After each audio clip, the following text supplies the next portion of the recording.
Vous pouvez m'écrire pour me raconter vos histoires, pour me raconter vos difficultés, que ce soit relationnelles ou, euh, ou à titre personnel avec vous-même. Vous pouvez m'adresser vos lettres au bar à lettres. Je vous remets l'adresse en description. Donc j'ai ouvert une boîte postale pour ça, pour que vous puissiez exprimer vos mots MAUX.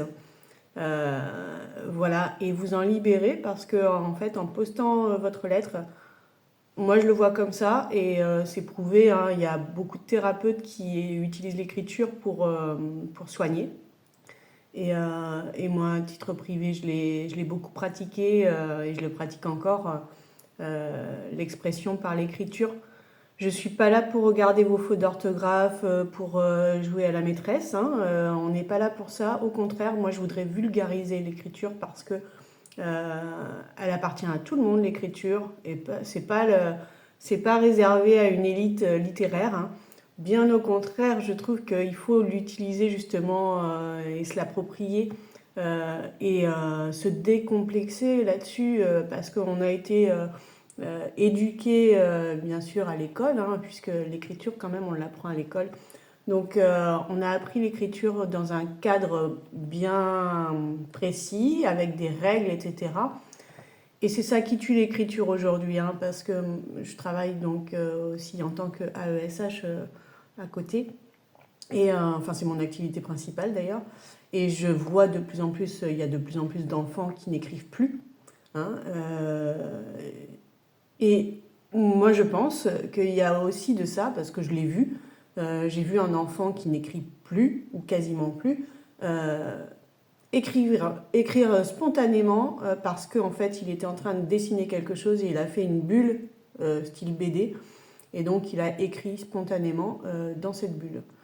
Alors, pour vous, ça peut paraître rien du tout, mais je vous assure que pour cet enfant-là, c'était énorme en fait. Il faut reprendre plaisir et il faut avoir un sens à l'écriture. Et moi, je pense que l'écriture, là où elle peut être vraiment le plus bénéfique pour nous, c'est dans les moments où justement on est mal. Vous pouvez prendre un stylo et écrire. Sans règle, voilà, aucune règle. Ne vous limitez pas. Exprimez ce qui vous passe par la tête, exprimez ce que vous ressentez. Je sens cette angoisse qui monte, voilà. Exprimez vraiment ce que vous ressentez sans le réfléchir. Et sortez-le de votre tête. Sortez-le de votre corps en fait.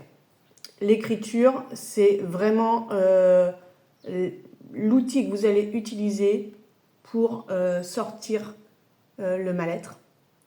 Alors j'ai envie de vous dire mal-être pour sortir mon mal-être. Ça faisait très longtemps que j'avais pas fait de jeu de mots et voilà, ça me manquait, pas vous. Allez-y, lâchez-vous, envoyez-moi vos courriers. Bon, alors dans le respect, pas de vulgarité, pas de voilà, hein, prenez soin de ma sensibilité s'il vous plaît. Et mais voilà, si je peux vous aider, si votre lettre me touche particulièrement, j'y répondrai, je ferai une vidéo pour vous répondre.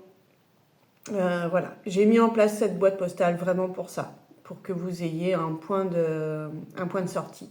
Parce que il faut que ça passe par votre corps. Voilà, il faut que ça sorte par votre corps.